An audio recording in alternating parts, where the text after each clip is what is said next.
Buenos días a todos y bienvenidos a esta segunda ponencia del Congreso Mercantil, en la que se va a abordar la responsabilidad penal de las personas jurídicas, de los administradores societarios. Contamos para ello con tres ponentes de muy alto nivel. En primer lugar, Beatriz Saura Albertí, que es abogada del Colegio de Madrid, especialista en Derecho Penal de la empresa y Derecho Tecnológico, es copresidenta de la sección de Compliance del Colegio, es presidenta del Centro Internacional de Investigación en Compliance, ha escrito varias obras en materia de Compliance y nos acompaña para hablar de la responsabilidad penal de las personas jurídicas.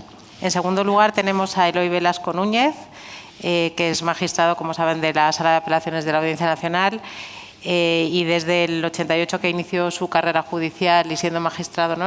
A partir del 90, pues nos va a hablar de la insolvencia punible y creo que estás muy al día de todas estas cuestiones. Y en tercer lugar tenemos a Alejandra Abascal. Ingresó en la carrera judicial en 2006 y está ahora al frente del Juzgado Central número 1 de la Audiencia Nacional y nos va a hablar de la responsabilidad de los administradores societarios. Bienvenidos a todos y doy la palabra a Beatriz. Muchas gracias, Irene. Buenos días a todos y muchas gracias a Verae, a la organización, al director académico por tratar de incluir este tema del compliance dentro de estas jornadas tan interesantes y por contar conmigo. El tema del compliance es un tema que todavía no está muy extendido, pero cada vez va a más. Entonces, voy a tratarlo hablando de un ejemplo que todos hemos leído en la prensa. Todos hemos visto que hace poco Repsol y CaixaBank han sido desimputados como persona jurídica de unos cargos que se les estaban atribuyendo. ¿Por qué estaban imputadas las empresas? Pues las empresas estaban imputadas porque desde el año 2010 las empresas, las personas jurídicas, fundaciones, asociaciones y demás, son responsables penalmente de determinados delitos que se establecen específicamente para ellas. O sea, son delitos del Código Penal, pero no pueden cometer todos los delitos, bueno, el Código Penal y otras leyes, contrabando, pero no pueden cometer todos los delitos como sí sucede en Francia. Aquí solo se pueden cometer una serie de ellos. Son 27 categorías concretamente. ¿Cómo se produce el delito dentro de la empresa? Porque la empresa no tiene manos, no tiene pies, como siempre dice Antonio Morales, es muy difícil explicar esta forma de comisión de delito por una entidad como es una persona jurídica. Bueno, en este caso son las personas físicas, lógicamente, quienes arrastran a la empresa a cometer estos delitos. ¿Y en qué caso arrastran a la empresa a cometer estos delitos? Pues cuando un directivo o un trabajador actuando en el ejercicio de su actividad corporativa, de sus funciones, comete uno de estos hechos constitutivos de estas 27 categorías de delito y lo hace en beneficio directo o indirecto para la empresa. En ese caso, la empresa también estaría, o la persona jurídica también estaría cometiendo un delito. ¿Cuál es el efecto de este delito? Porque tampoco, como a las personas, podemos meter a las empresas en la cárcel. Entonces, los efectos de este delito son de ámbito económico, claro, lo que más afecta a la empresa. Entonces, están previstos también en el Código Penal, en el artículo 33.7, y establece siempre la multa, siempre se va a imponer una multa. Pero además hay otras penas que se introducen también o que se pueden imponer por el juez y que son la prohibición de las actividades, cosa que para una empresa pues es verdaderamente grave, el cierre de los locales, la prohibición de contratar con la administración, de obtener subvenciones y ayudas públicas e incluso se puede llegar a la extinción de la persona jurídica, a la extinción de la empresa. Entonces, estas consecuencias son muy graves. ¿Y cómo se ha producido este sobreseimiento en relación con Repsol y CaixaBank? Pues se ha producido este sobreseimiento en relación con las empresas porque se ha considerado que contaban con un modelo de compliance adecuado y suficiente para evitar el delito. Y claro, pensamos, pero si el delito se ha producido, sí, pero el Código Penal establece, contempla la posibilidad de que se produzca el delito porque el riesgo cero no existe, pero también contempla la posibilidad de establecer o de aplicar una atenuante o una eximente a aquellas empresas que tengan un modelo de compliance adecuado incorporado previamente. ¿Qué es lo que debe tener o con qué elementos tiene que contar un modelo de compliance para que se considere adecuado y pueda ser aplicado, o sea, se pueda ser valorado de cara a la aplicación de un atenuante o una eximente? Pues nos los dice el 31 bis 5 del Código Penal. Estoy hablando de compliance penal. Tenemos que tener en cuenta otra cosa, que a veces cuando se habla de compliance en sentido amplio y ahora el compliance se ha extendido a otros ámbitos. Entonces, por ejemplo, el tema de riesgos laborales, que no es un delito comisible por persona jurídica, aunque pueda resultar extraño porque parece muy propio de una empresa, pues este delito no es comisible por persona jurídica. Sin embargo, una vez que se empiezan a desarrollar dentro de las empresas los modelos de compliance, como es una organización de procesos y de aplicación de normas, se introduce dentro del mismo sistema el cumplimiento de otras normas que, sin llegar a poder implicar a la organización en un delito, pueden producir otro tipo de consecuencias, pues como una responsabilidad civil o una responsabilidad a las personas físicas, de las que, bueno, a continuación se va a hablar en esta mesa. En general, el compliance nos va a servir para evitar que se produzca el delito dentro de las organizaciones y, por tanto, para evitar que se produzcan las desagradables consecuencias y de los temas que a continuación se van a hablar en esta mesa, entre otras cuestiones. Por tanto, es interesante para las organizaciones, aunque no es obligatorio, en algunos ámbitos se dice el compliance es obligatorio, el compliance no es obligatorio. El compliance puede ayudarte a obtener una atenuación, una exención, pero no es legalmente obligatorio, como sí lo es la prevención de riesgos laborales. Por ejemplo, que si llega la inspección, sí te van a sancionar. No hay una inspección de compliance. El compliance es yo lo hago, mejoro mi modelo, procuro evitar que se produzca el delito y en el caso de que se produzca el delito, yo tengo una serie de evidencias que puedo luego presentar ante el juzgado para que me las puedan tener en cuenta de cara a, pues esto, como ha pasado con Repsol y CaixaBank, para obtener un sobreseimiento. ¿Cuáles son, así por encima, estos elementos que tiene que tener un modelo de compliance? Pues lo primero que hay que hacer es analizar estas 27 categorías de delito en relación con las áreas y actividades de nuestra organización. ¿En qué ámbitos se pueden cometer estos delitos? ¿Quiénes son estas personas? Es decir, detectar los riesgos y establecer unos controles. Pues un protocolo para la selección de los proveedores, un protocolo para, por ejemplo, para el canal de denuncias, para ver cómo se van a gestionar las comunicaciones que nos lleguen. Un protocolo para las investigaciones internas, porque si nosotros realizamos una investigación interna a raíz de una denuncia y dentro de nuestra organización hacemos las cosas un poco como se nos vaya ocurriendo, en el momento que tengamos que presentar esas evidencias en un juzgado, que puede ser penal, pero incluso también laboral, si no hemos respetado esas normas procesales, esas garantías que se nos establecen procesalmente, esas evidencias que hemos obtenido y que hemos guardado luego no nos van a servir. Por tanto, el modelo ha de hacerse teniendo en cuenta todas estas cuestiones. Entonces, riesgos, controles. Analizamos y hacemos lo que se llama, pues eso, un mapa de riesgo. Hay que también incluir los procesos de toma de decisión. O sea, se tiene que saber a quién reporta cada persona y cómo está estructurada la organización, pues para ver quién hace cada cosa y saber a qué atenerse y cuáles son sus obligaciones. También, muy importante, los modelos de gestión financiero, es decir, quién controlaba esos pagos que se han hecho a una persona que supuestamente ha estado espiando, cómo se han producido esos controles, cuáles son los problemas que se han producido en esa cadena de control y, por tanto, cómo podemos mejorarlo. En este caso, si se explica, se justifica que esos controles estaban bien, pues, como en estos casos, conseguimos la atenuante o la eximente, que es lo que ha pasado. Entonces, estos procesos de gestión financiera son muy importantes porque al final es donde se ve qué es lo que está pasando con toda la organización, porque al final todos los delitos tienen detrás un trasfondo económico dentro de las organizaciones. El canal de denuncias, importantísimo. El canal de denuncias que ahora se está hablando mucho de él por la directiva whistleblowing, que va a obligar, y esto es muy importante, a todas las administraciones públicas a contar con canales de denuncia. O sea, hasta ahora el compliance era para las empresas, pero como está funcionando bien y se está consiguiendo muchas mejoras, la tendencia es ampliarlo y ampliarlo también a la administración pública.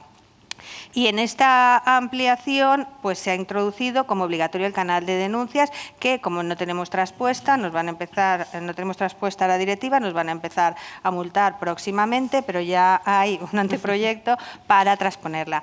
Pero las empresas también de más de 250 trabajadores van a tener que tener estos canales de denuncia. El tema que yo creo que no estamos siendo conscientes, y la empresa en muchas ocasiones no está siendo consciente, es que ahora mismo la directiva whistleblowing se ha desarrollado para proteger al denunciante, es decir, se les da una protección legal, incluso protección psicológica, no se puede despedir, no se le puede cambiar de empresa, o sea, es una protección integral para el denunciante. Se quiere promocionar que las personas comuniquen las irregularidades y la corrupción. Ahora mismo, como esa parte sí que es aplicable, alegable directamente ante los juzgados, cualquier trabajador que denuncie dentro de una compañía o que no pueda hacerlo porque no tiene un canal suficientemente seguro, va a tener la misma protección si acude a los canales públicos o incluso a la prensa, a la comunicación pública.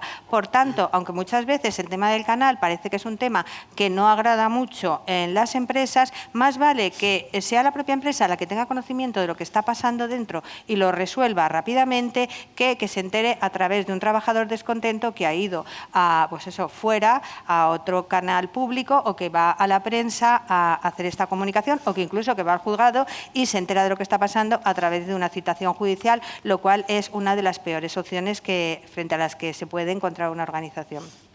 Al frente de todo el modelo hay que designar una persona, que es el Compliance Officer, que es el que organiza la formación, lleva el canal, vigila que todo el proceso funcione adecuadamente, y esa es la persona a la que todo el mundo consulta y emite informes. Pues vamos a hacer pues eso, un nuevo negocio, pues participa esta persona para informar si realmente hay algún conflicto de interés o cualquier otro tipo de problema, pues de competencia, pues de todo el ámbito que el compliance cubre. Luego, este sistema no es obligatorio imponerlo en la empresa, pero cuando se impone dentro de una organización hay que imponerlo como obligatorio, es decir, correlativamente hay que establecer un modelo sancionador disciplinario para todas las personas que están en la empresa y para quien lo pueda incumplir. Y es un modelo que no es como a veces en otros ámbitos, como el laboral, que es un librito que se cuelga en una pared. Aquí es un modelo que tiene que estar vivo, que se tiene que estar actualizando constantemente, y si hay un cambio organizativo en la empresa hay que adaptarlo. Si nos damos cuenta de que se ha producido una irregularidad, hay que revisar ese espacio para ver por qué lo estábamos haciendo mal y cómo lo vamos a mejorar. Cuando se contrata a alguien, tiene que firmar lo que se llama el Welcome Pack, es decir, cuando llegas a la empresa, que tú tengas información de todo lo que se está obligado a cumplir, y que la empresa no tolera los incumplimientos, no tolera las irregularidades, y que más vale preguntar y hacer las cosas bien, porque si lo haces mal y si haces una irregularidad vas a ser sancionado y va a ser peor para ti y para toda la organización, porque hasta ahora el tema de que alguien cometa una irregularidad o cometa un delito dentro de la empresa era una cuestión personal, es decir, esta persona lo está haciendo mal, allá él con lo que está haciendo sus responsabilidades tendrá. Ahora, esta persona que está cometiendo un delito de las 27 categorías dentro de nuestra organización, en el ejercicio de sus funciones y en beneficio directo o indirecto para nuestra organización, esta persona nos está arrastrando a toda la compañía y en consecuencia a todos los trabajadores, y puede dar lugar, pues eso, a una responsabilidad penal, con toda la gravedad que tienen estas penas, pero con toda la gravedad que tiene la cuestión reputacional. Es decir, para una empresa salir como imputada no es una buena cosa. Si luego por lo menos sales como que tu modelo es adecuado, pues ya sí se te vuelve a poner en valor, pero ese impacto, si al final además llega una condena, pues es un impacto muy negativo. Entonces, una vez que tenemos este modelo y sucede que tenemos conocimiento de que se ha producido una irregularidad en la empresa, hay que determinar quién se va a sentar en el banquillo en nombre de la empresa, porque tiene que haber alguien que actúe, o por lo menos tiene que preverlo la ley. Entonces, hasta ahora, quien se sentaba en el banquillo, o hasta ahora, hoy en día, quien se sienta en el banquillo puede ser cualquier persona que designe la empresa especialmente a estos efectos, y la única limitación es que esta persona no puede ser una persona que deba intervenir como testigo. Es la única limitación. Por tanto, hemos visto en noticias y en informaciones que a veces se ha presentado alguien, por ejemplo, en Repsol fue la Compliance Officer penal la que, como conocía el modelo y podía defenderlo, acudió allí y lo explicó todo, y ahora se ha sobreseído. Pero puede ir un abogado o puede no ir nadie. En la reforma que se establece para la ley de enjuiciamiento criminal, para que entrará en vigor dentro de unos años, o sea, de aplicación dentro de unos años, se establece que podrá ser el juez quien determine que sea el administrador quien acuda a sentarse en ese banquillo. Claro, si la empresa está en concurso, pues, y se ha sustituido al administrador, pues el administrador que se sentará en el banquillo en nombre de la empresa, en todo caso, tendrá que ser el administrador concursal, que hoy por hoy no tiene por qué hacerlo.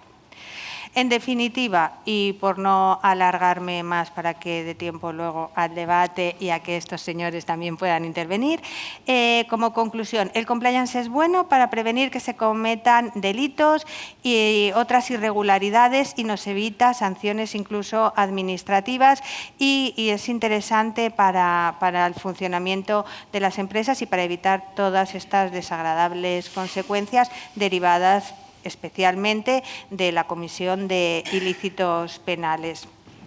Es importante tener en cuenta esta posibilidad de responsabilidad penal de la persona jurídica cuando se hace la valoración de la empresa, porque se tienen en cuenta los procedimientos civiles que hayan pendientes, pero podemos tener procedimientos penales pendientes que contemplen estas multas, pero que además llevan aparejada una responsabilidad civil directa que, como autores del delito, ya no sería subsidiaria y, por tanto, tiene mayor importancia porque es responsabilidad civil directa.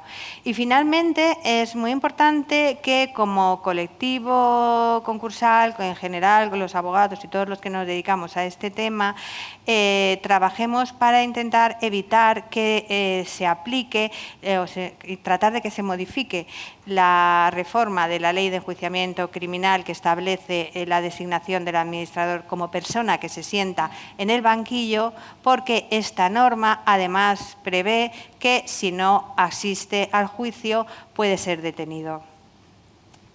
Y con esto termino y dejo a todo el mundo asustado y cedo la palabra al siguiente. Gracias, Beatriz. Sí, yo creo que nos hemos quedado todos un poco asustados. Cedemos la palabra a Eloy Velasco para que nos pase a hablar de las insolvencias punibles. Muy bien, bueno, muchas gracias. Buenos días. Lo primero, empezar dando las gracias a Verae y a los organizadores, a Manu como director académico por haber contado conmigo y meter pues, una cuña de penal dentro de vuestro campo tan especial, que es una cuña que se refiere rápidamente en 20 minutos pues, a repetir y reiterar un poco cuáles son los dos grandes delitos vinculados a este mundo, que son pues, la frustración de la ejecución y la insolvencia punible, ¿no? No pongas tiritas, son personal de riesgo. Vamos a intentar decirles que en aplicación de la intervención mínima del derecho subsidiario en el penal se entra, pero también hay muchos que salen, ¿no? Y todos los que entran no acaban saliendo, ¿no? Bueno, ¿os acordáis? Derecho romano, pacta sunt servanda, o sea, las cosas que se firman se hacen para que sean cumplidas y, por lo tanto, hay que cumplir con las obligaciones. Y también, aunque lo diga el Código Civil, en el 1911, esto viene de muy antiguo, el deudor responde frente al acreedor con todos sus bienes presentes y futuros y, por tanto, el acreedor tiene un derecho a satisfacerse del patrimonio del deudor si el deudor incumple. ¿Cuál es el bien jurídico que trata de proteger estos 6 artículos de los que vamos a hablar del Código Penal? Pues el derecho de crédito de los acreedores. Hay veces en que hay que llegar a exhibir los dientes, a amenazar con el derecho penal, porque hay gente que teniendo pues no quiere hacer frente a sus deudas y por lo tanto hay que llegar en última instancia a hacer cumplir las obligaciones al deudor si no quiere y puede. Pero ya lo he dicho, por la alegación de Alejandro, el derecho penal se rige por 2 principios, el principio de intervención mínima o, si queréis, el principio de intervención en caso subsidiario cuando no haya más remedios. Si el derecho mercantil, el derecho civil ofrece soluciones y con esas soluciones se arregla el problema, no tiene por qué entrar a funcionar el derecho penal. Por eso, esto conviene hacerlo como una alegación introductoria. Nuestro sistema democrático no impone la prisión por deudas, eso ya se superó, sino que solamente castiga, en este caso, comportamientos que son causales, que son, pudiéndose evitar, de esa insolvencia. Por lo tanto, vamos a ver que lo que sanciona con infracciones privativas de libertad el Código Penal es frustrar la satisfacción del crédito ocultando patrimonio. O sea, realmente no es no pagar, lo que se castiga es ocultar pudiendo pagar y frustrar, por lo tanto, el crédito. Es dificultar la eficacia de las garantías. Claro, nadie embarga porque le da la gana, sino que esas garantías tienen que tener una cierta eficacia. Si tú frustras o dificultas la eficacia, pues estás cometiendo un delito. Disponer o contraer nuevas obligaciones generando insolvencia o favorecer a determinados acreedores, lo que suponga un perjuicio de otros. Por lo tanto, tenemos 2 categorías: la frustración de la ejecución y la insolvencia punible stricto sensu, de las que quiero hablar. En la frustración de la ejecución hablaremos, por supuesto, del famoso delito de alzamiento, frustración o obstaculización de la ejecución en estas 3 modalidades que fija el Código Penal: alzar bienes, ocultar bienes en un procedimiento judicial o administrativo en ejecución, o utilizar de forma no autorizada por parte del depositario de bienes embargados por la autoridad, un delito de uso indebido de algo que ya está embargado por la autoridad. Y en los de insolvencia punible y conductas afines, lo que vamos a ver son actuaciones contra el deber de diligencia. Nuevamente, esta palabra aparece mucho en vuestro mundo, que si la debida diligencia a la hora de comprar empresas, que si la due diligence a la hora de atacar riesgos del blanqueo de capitales, pues nuevamente surge porque este sí que es un delito de los pocos, de los 5 categorías de las 27 de las que ha hablado Beatriz, que la empresa puede cometer también por imprudencia. Una de ellas es la frustración de la ejecución, la insolvencia punible, que se puede cometer por imprudencia, por precisamente esto, ¿no? Porque la empresa no realiza actuaciones diligentes o hacen actuaciones que van contra el deber debido de gestión de los asuntos económicos, y como ejemplos que son delito, pues porque reducen indebidamente el patrimonio que estaba ahí para garantizar el cumplimiento de las obligaciones, o porque dificultan el conocimiento o imposibilitan el conocimiento por parte del deudor de la verdadera situación económica de la entidad. Vamos por los delitos rápidamente de frustración de la ejecución: 257, 258, 258 bis y ter. El primero y principal, el histórico, el de toda la vida, es el alzamiento de bienes, que protege el derecho de crédito. Alzar es toda forma de ocultar para evitar la satisfacción de la deuda, por lo tanto, primer dolo, primera intención. Son delitos muy difíciles de probar porque son doblemente intencionales. Este es un delito doblemente intencional que exige 2 dolos, ¿no? No basta con que se oculte un bien para evitar pagar una deuda, sino que además se tiene que hacer, segunda exigencia finalística, en perjuicio del acreedor. Entonces yo puedo esconder el piano, que podría servir para pagar la deuda, pero como además del piano tengo el cochazo, no le estoy generando, si con el cochazo puedo pagar la deuda, no le estoy generando ningún perjuicio al acreedor y por lo tanto pues he tenido una intención que no es punible, ¿no? Artículo 257.1.1.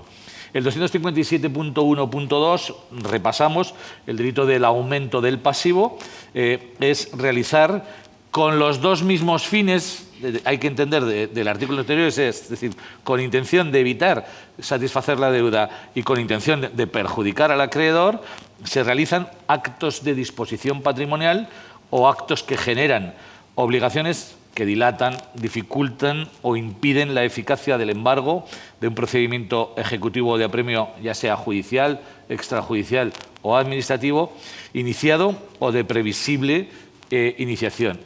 Aquí nos introduce un elemento de riesgo, lo de previsible, que es lo que nos lleva a estos problemas en los juzgados penales de empezar a elucubrar era o no era previsible. Y luego el 257.2, el famoso caso de las mascarillas que tanto hemos discutido, que yo entiendo que por lo que vas leyendo y oyendo en la prensa pues se dimensiona mucho porque tiene mucho morbo periodístico pero tiene poco recorrido penal, es el delito de disminución de activo. Fijaros, es delito disponer o contraer obligaciones que disminuyan el patrimonio o oculten elementos patrimoniales sobre los que pudiera recaer la ejecución con el fin, por lo tanto, elemento intencional, dolo, de eludir responsabilidades civiles derivadas de delito cometido, y estaban investigando y por lo tanto si todavía no se ha cometido ningún delito, estamos viendo si se ha cometido delito cometido, o por el que se deba responder, que es la parte en la que se ha fundado el fiscal inicialmente, pues para decir, bueno, igual tienes que responder, no inviertas, no guardes, no escondas el patrimonio, ¿no?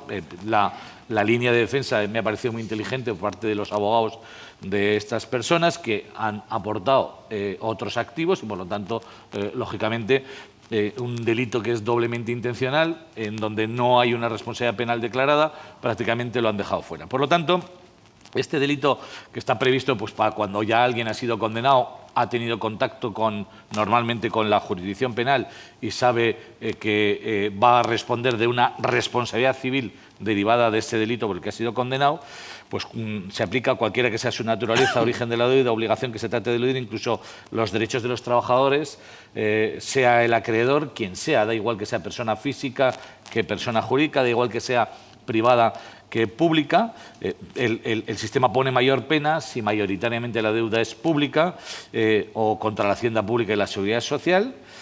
Aquí sí que no cabe regularización fiscal como en el delito fiscal, o además agravaría la situación, agravantes de especial gravedad si es más de 50.000 euros, si hay un elevado número de personas afectadas o si se abusa de las relaciones personales y es perseguible aun si luego se inicia el procedimiento concursal. Ya sabéis que siempre ha habido una guerra entre divorciar la jurisdicción penal de la jurisdicción concursal y yo creo que está perfectamente divorciada y cada una va por su cuenta y por lo tanto no hay vasos comunicantes entre esta jurisdicción penal y civil. Y los otros 10 minutos, rápidamente, el otro delito, el de la frustración de la ejecución strictu sensu, primer tipo, la obstaculización, bien jurídico protegido, hacer que sea eficaz el proceso de ejecución o embargo y, por lo tanto, lo que protege directamente es a la Administración de Justicia, pero indirectamente protegiendo a la Administración de Justicia, como la Administración de Justicia, si ejecuta adecuadamente el crédito, también está protegiendo indirectamente ese derecho de crédito, pero puede concurrir sin previo alzamiento de bienes. O sea, cada delito tiene su vida independiente. Tiene que existir un procedimiento de ejecución judicial o administrativo y, por lo tanto, es delito de artículo 258 de obstaculización.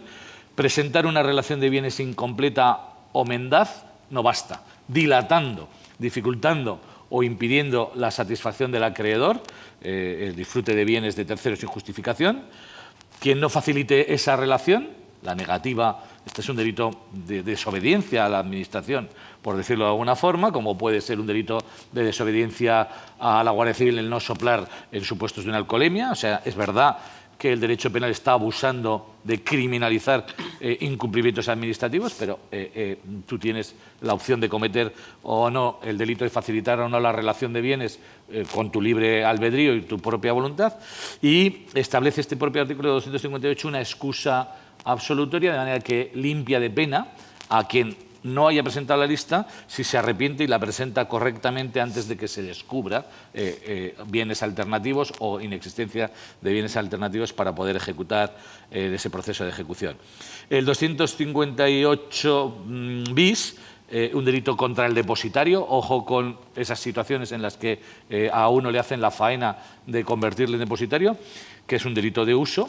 Utilización no autorizada de bienes embargados por la autoridad o por el depositario. Y difiere, porque podríamos pensar que esto es exactamente igual que el delito de malversación impropia del artículo 453.3, en que al administrador concursal también se le apercibe, oiga, si usted dispone, como aunque sean sobre bienes privados, ha intervenido ya una autoridad pública, usted lo que hace es malversar caudales públicos, algo que ha sido muy criticado por la doctrina, en que aquí, en este de uso del depositario, no hay apropiación indebida ni administración desleal de bienes, sino sencillamente uso indebido. En la malversación impropia tiene que haber una administración desleal o apropiación indebida del bien que te han dejado en depósito una autoridad. Aquí sencillamente es usarlo indebidamente. Esto estaba para tal cosa y tú, sin permiso, lo has usado para otros fines distintos. Y luego, como muy bien ha dicho Beatriz, artículo 258 ter, este es un delito que es perseguible también si lo hace la persona jurídica o la empresa. Y la insolvencia punible strictu sensu, artículos 259 a 261 bis, estoy acabando 2 minutos.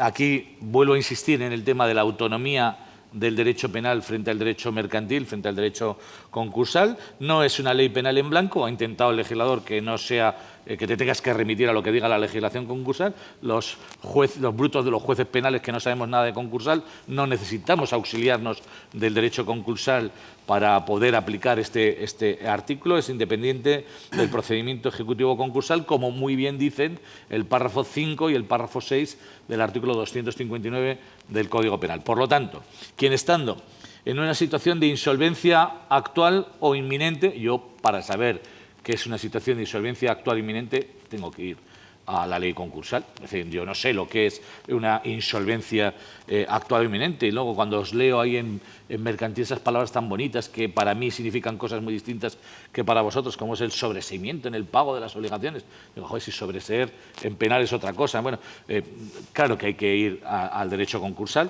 Quien estando en una situación de insolvencia actual o inminente, otra vez estamos con un concepto complicado. El que está ya pelado y no tiene un duro y no paga nada, eso se entiende, pero ¿qué es estar en una situación de insolvencia inminente?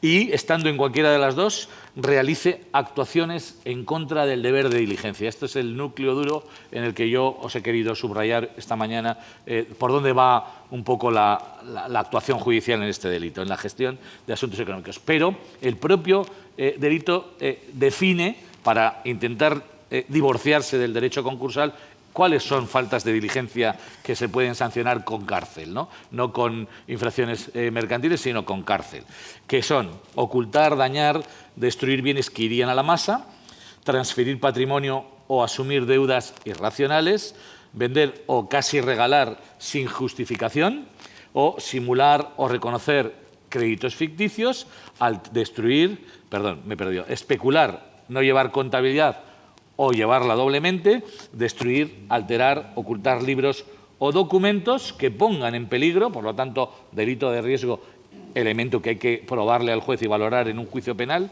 que pongan en peligro los intereses de los acreedores, pero aquí, para complicarlo más, no solo es eso, sino que alternativamente, porque dice un o el orden socioeconómico, a ver cómo, sin trastocar los intereses de los acreedores, podemos poner en peligro el orden socioeconómico o que causen directamente la insolvencia. Ahí sí que se acerca a los viejos delitos concursales de toda la vida de antes, artículo 259. Cabe la comisión de la insolvencia punible por imprudencia. Aquí el Código Penal se ha olvidado de decir la palabra mágica grave, porque la imprudencia menos grave y leve está excluida en muchas categorías delictivas, pero igual no es una cuestión que haya hecho el legislador adrede, y solamente es perseguible si se ha declarado el concurso, por lo tanto, nueva incidencia del mundo mercantil, claro que sí, en el mundo penal, o si deja de cumplir regularmente sus obligaciones, algo que lo ha puesto el legislador penal pues para desligarse del elemento concursal. No es necesario esperar a la conclusión del concurso, lógicamente, y la calificación mercantil no vincula a la penal, pero, hombre, ya hemos visto que no vincula o vincula un poquito. Acabo. El 260, delito de favorecimiento de acreedor, el deudor que, admitido el concurso y sin autorización, realiza un acto de disposición o genera una obligación, y el que, en estado de insolvencia actual o inminente, favorece, sin justificación, a un acreedor determinado. Y el 261, presentar a sabiendas en un proceso concursal datos falsos del estado contable para... Es decir, nuevamente, no basta con el hecho objetivo de, oiga, usted ahí ha metido una información contable absolutamente mentirosa, sino que, la finalidad de la presentación de esos datos mendaces es lograr indebidamente la declaración de concurso. Esto yo creo que le afecta no solo al deudor, sino también al acreedor. El acreedor que necesita que se declare un concurso por lo que sea y miente y da datos exactamente igual de falsos con esta finalidad, yo creo que también puede ser sujeto de la comisión directiva. Y el 261 bis, ya lo ha dicho Beatriz, hace que este delito sea comisible también cuando lo cometen para favorecerse. Aquí el favorecimiento de la empresa es difícil de analizar cuando se le causa un beneficio directo o indirecto en una insolvencia punible a una empresa, pero puede darse el caso, sobre todo cuando no son beneficios crematísticos, sino que pueden ser beneficios reputacionales o beneficios de colocar en el mercado o dar supervivencia a una entidad que tendría que estar muerta porque no tiene la suficiente solvencia. Y las penas, lo ha dicho Beatriz, pues pueden ser de multa, pero también interdictivas. Y, por lo tanto, pues, y como también se puede cometer por imprudencia, pues este es un delito que yo creo que poco a poco irá llegando cada vez más a los tribunales con casos de verdad y no estos casos como el de las mascarillas, que yo creo que son un poco de periódico, pues para que el avispero siga movido o para que el miedo guarde la viña. Nada más y muchas gracias.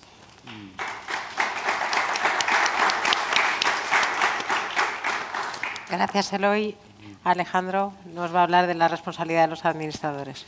Pues muchísimas gracias. Un año más por invitarme, en fin, a los organizadores, a Verae, y al director académico Manu por confiar, en fin, y permitirme participar en una mesa redonda, en fin, con una de las personas que más saben programas de compliance en España, como es Bea, que además es gran amiga y con el que fue mi tutor en la Audiencia Nacional en mis comienzos, Eloy, con lo cual todo lo que diga mal es culpa de él y solo culpa de él, ¿no?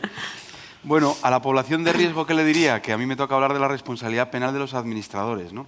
Este es un tema que es muy interesante y que yo creo que, al igual que ha pasado con la persona jurídica, ha sufrido una importante evolución en los últimos años, ¿no? En persona jurídica, cuando se introduce toda la responsabilidad, como muy bien ha explicado Bea, en el año 2010, al principio no teníamos jurisprudencia del Tribunal Supremo, andábamos un poco a ciegas con esto de los programas de compliance. Bueno, hoy en el 2022 tenemos ya 78 sentencias, ¿no?, que nos dan mucha claridad sobre este tema. Lo que le pedimos a la empresa en instrucción en la Audiencia Nacional, y me acuerdo con Eloy en alguna de las macrocausas que llevaba, es que sea leal con el ordenamiento jurídico. El programa de compliance, al final, lo que demuestra es que esa empresa está comprometida.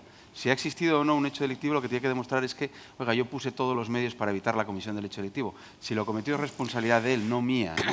Y esto es lo que está pasando, lo que le pasó a Repsol y CaixaBank en esa pieza 21 del caso Tandem, y lo que le está pasando a otras, ¿no? Ya pasó también con el caso Indra y demás. Siguiendo la estela de Eloy, y esto lo tengo que decir, nosotros en instrucción vamos mucho más allá del artículo 31 bis a la hora de analizar los programas de compliance. Yo me acuerdo que las primeras veces que escuchaba todo aquello de la ISO y de no sé qué y tal, Eloy, que era un enamorado de aquellas cosas, igual que de las nuevas tecnologías, yo le miraba y decía, bueno, esto son las cosas de Eloy y la inteligencia artificial y todas estas cosas, y bueno, me mantenía un poco al margen, pero joder, en el año 2022 esto es así. O sea, nosotros incluso hay criterios que se aplicaron en el auto de Repsol y CaixaBank que son pues eso, del Departamento de Justicia americano, ¿no? Con las investigaciones internas, con el requerimiento de las denuncias que ha habido internamente, el caso Abengoa que también se planteó. En fin, ha evolucionado muchísimo este tema, ¿no? Y también en el ámbito de la responsabilidad de los administradores o de los directivos, ¿no? Fijaros, cuando entró en vigor la responsabilidad penal de las personas jurídicas, los fiscales, un pequeño apunte, las circulares de la Fiscalía General del Estado, en teoría, vinculan a todos los fiscales. La práctica es que vinculan solo a aquellos que leen las circulares de la Fiscalía General del Estado. Las circulares de la Fiscalía General del Estado erraron en el disparo, ¿no?, y decían aquello de que la responsabilidad era cuasi objetiva, ¿no? Oiga, acreditados los delitos que decía Bea, imputábamos a la empresa. Nos pasaba lo mismo con los administradores y con los directivos de las sociedades, ¿no? Hay un artículo en el Código Penal, que es el artículo 31, que es del que voy a hablaros, ¿no?, que dice eso. Lo iba a decir de memoria como buen opositor, pero el paso del tiempo y la cena de ayer me hacen que lo lea, ¿no?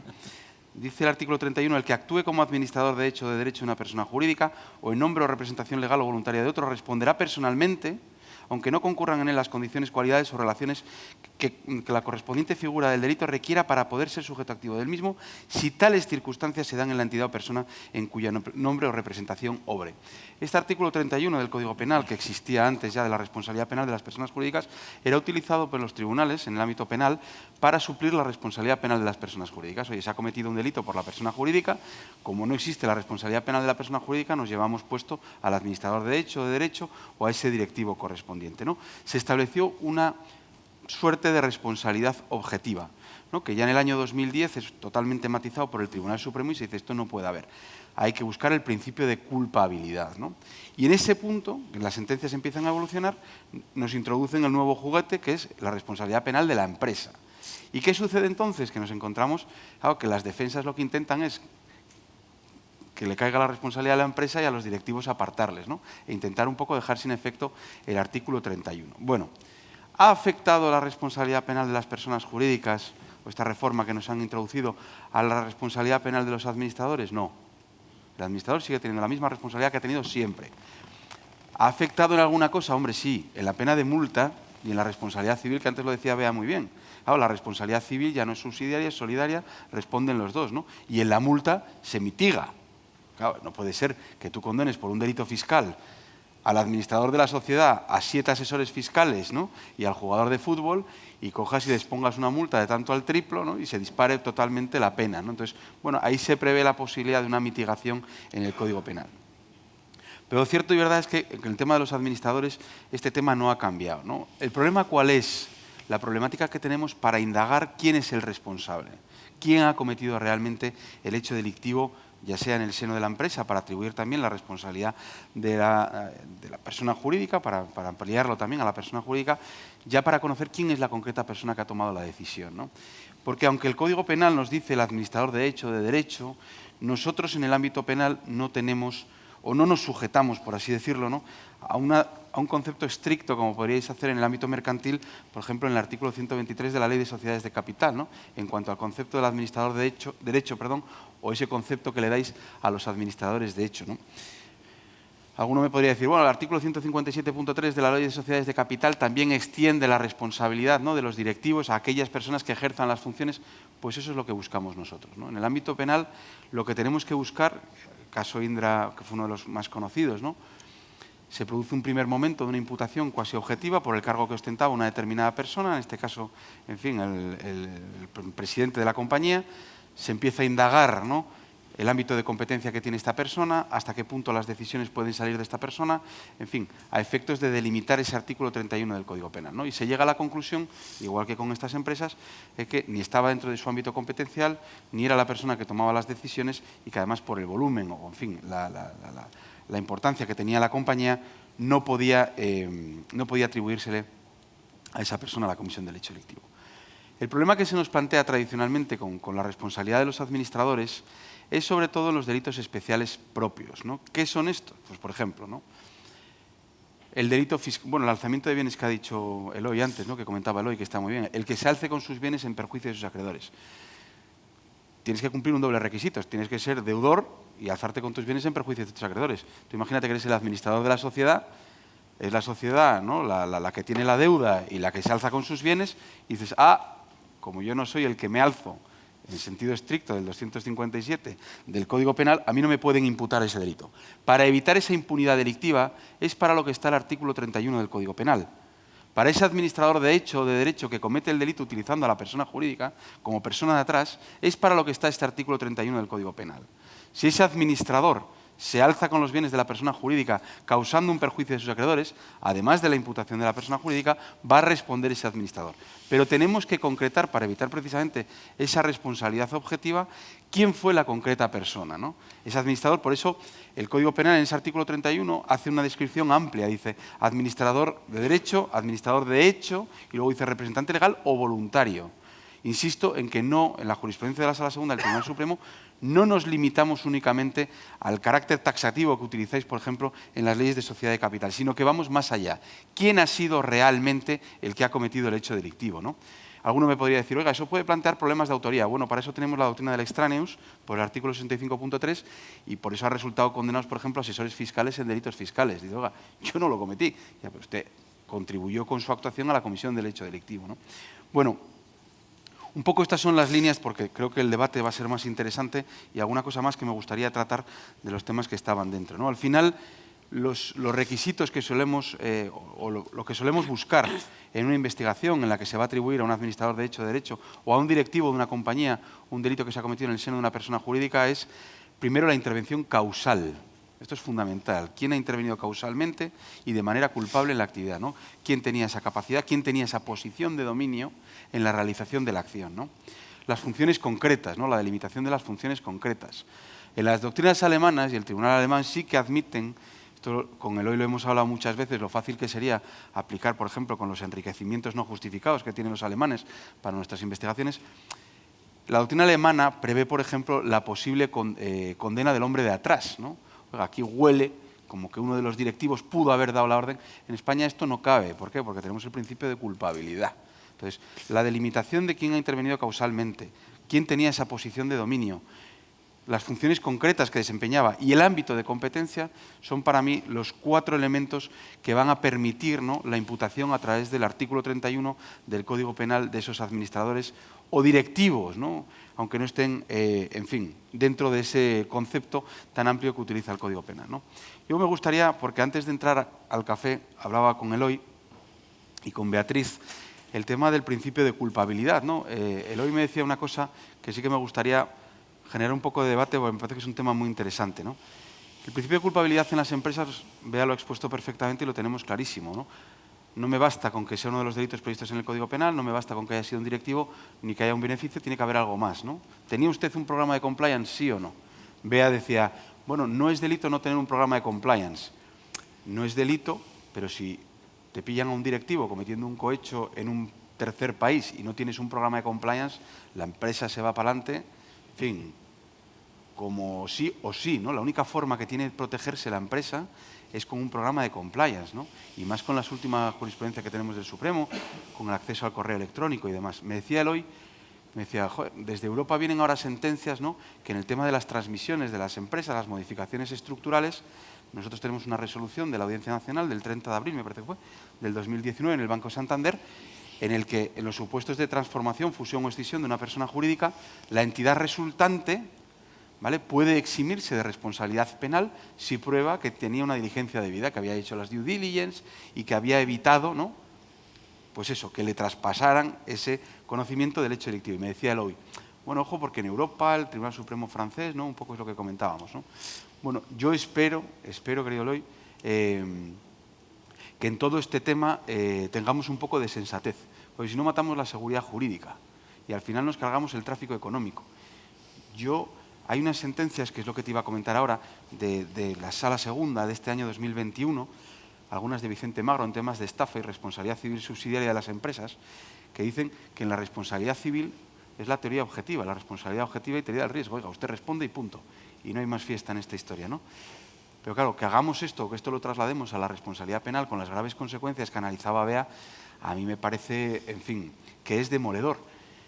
Incluso, antes decía Eloy una cosa muy interesante, decía, los conceptos que utilizáis a veces vosotros, los mercantilistas, en el ámbito penal, no solamente nos chocan, sino que a veces chirrían, ¿no?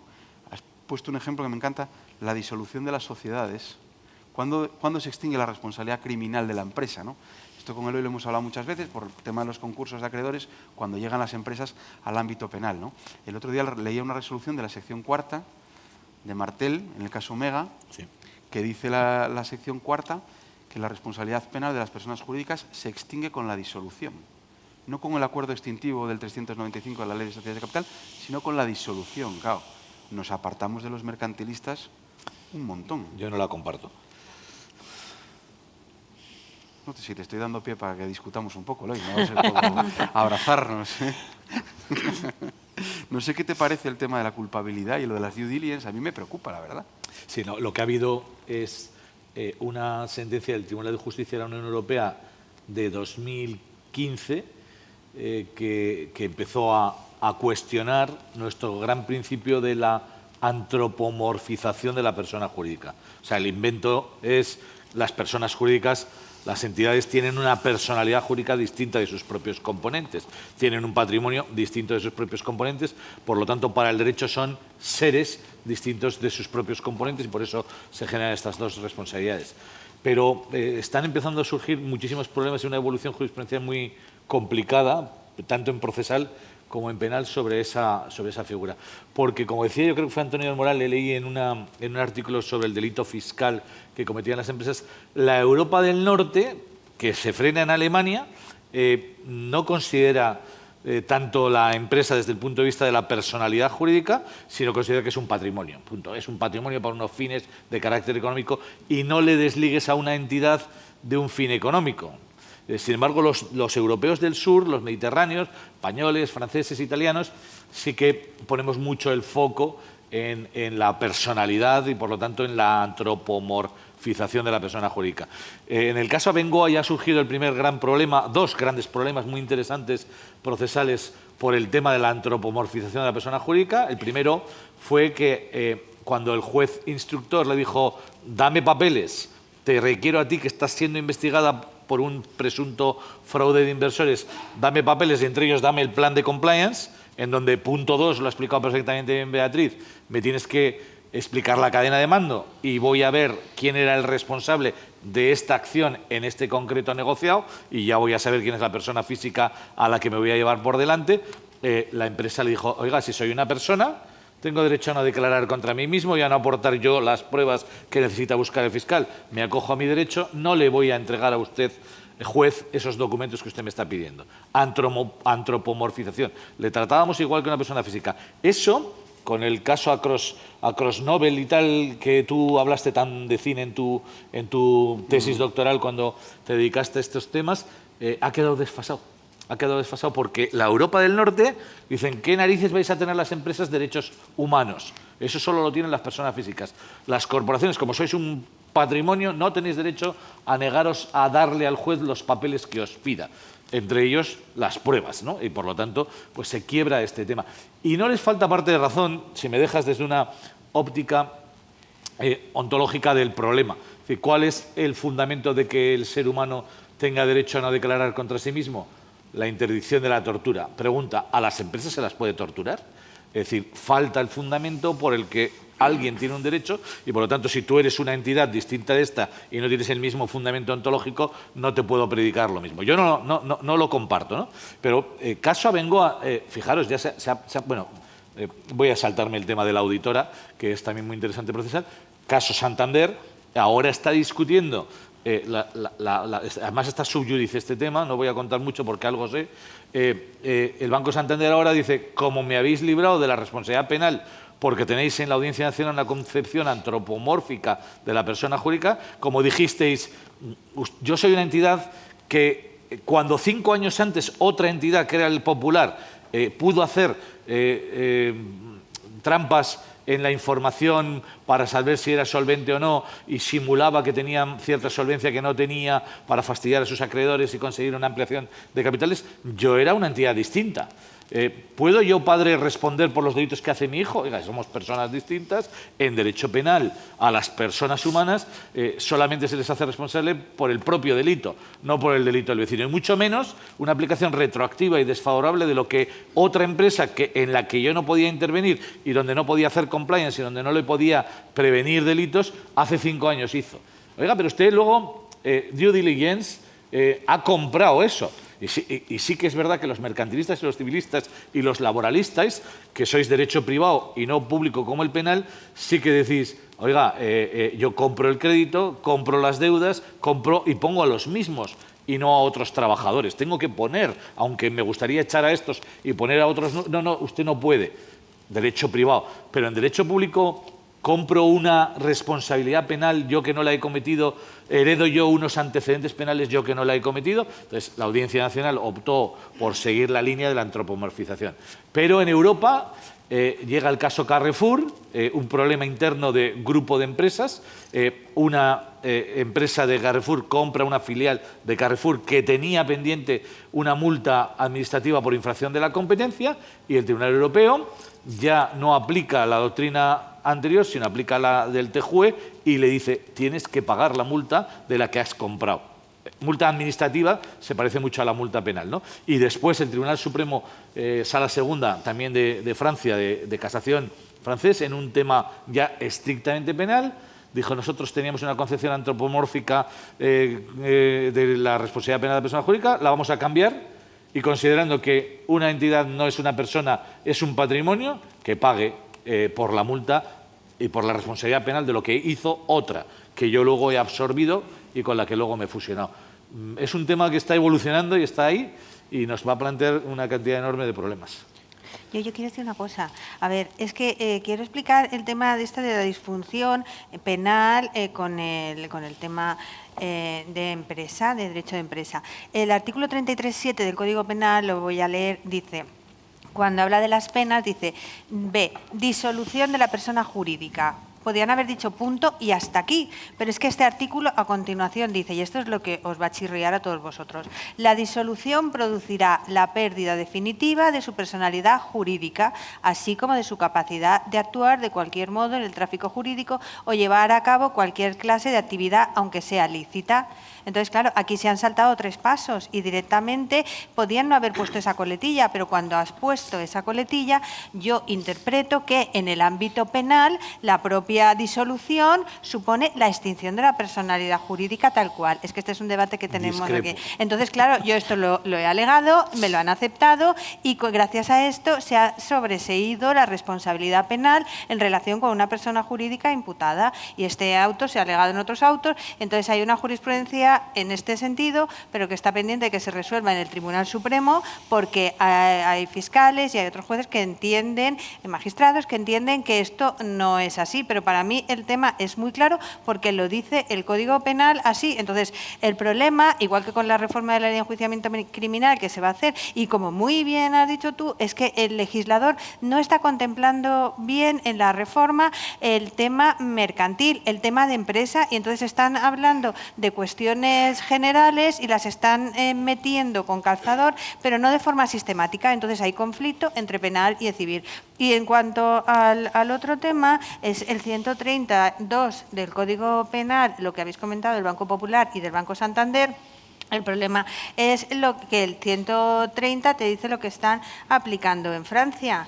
Por tanto, el Código Penal dice expresamente que los antecedentes penales se transfieren en las absorciones y en estos temas de empresa. Entonces, si el Código Penal dice eso, yo entiendo que es un desastre para las organizaciones, pero lo que tenemos que ver es estar un poco pendientes para que estas normas se cambien o no lleguen a entrar en vigor, porque en el momento en que tenemos que aplicarla es cuando se producen estas disfunciones y la inseguridad jurídica, pues de la que estáis hablando, que hay que interpretar en cada caso, y al final pues se están interpretando con mucha diferencia lo que dice el Código Penal, que sí, que seguramente es mejor para la empresa, pero para la seguridad jurídica no. Yo ahí discrepo. Yo creo que no es un problema es un problema de los principios irrenunciables del derecho penal. Si nosotros asumimos esa tesis, por ejemplo, de los franceses, al final lo que estamos es violando el principio de culpabilidad, que es el principio esencial en el derecho penal, y estamos estableciendo un sistema de responsabilidad objetiva, proscrito en nuestro ordenamiento jurídico. Otra cosa es lo que dice Eloy, ¿no?, desde el punto de vista filosófico. Eso por una parte. A mí el 130.2, decir que una interpretación literal, lleva a una responsabilidad objetiva, yo no lo puedo aceptar. ¿Por qué? Porque es contrario al ordenamiento jurídico. Igual que tampoco aceptaba, cuando se introdujo el 31 bis, si tú lo lees literalmente, los programas de compliance en su redacción inicial y en su redacción actual, más allá de si es un elemento negativo del tipo, si es una causa de exención, me da igual. Lo cierto y verdad es que tendríamos que darle la razón a la Fiscalía, y eso jamás lo vamos a hacer. Hasta ahí podríamos llegar. Y es decir, oiga, cumplidos los requisitos de lo que decía Eloy, ¿no?, numerus clausus, un directivo, un empleado descontrolado, beneficio directo e indirecto, inmediatamente me llevo puesta a la persona jurídica. Fíjate, además, las consecuencias de esto que estás diciendo y cómo ya está siendo ratificado por la jurisprudencia. Mira, si tú aceptas esa teoría, el paso siguiente es que la persona jurídica, los programas de compliance y la posible causa de exención de la responsabilidad penal no la podemos apreciar en sede de instrucción, se tiene que ir a juicio oral, y la estamos apreciando en sede de instrucción y se está confirmando por la sala. ¿Por qué? Porque hay un elemento subjetivo que tenemos que valorar, que está la culpabilidad. ¿Usted, empresa, adoptó medidas para evitar sí o no? ¿Cómo voy a hacerle de peor condición en una modificación estructural?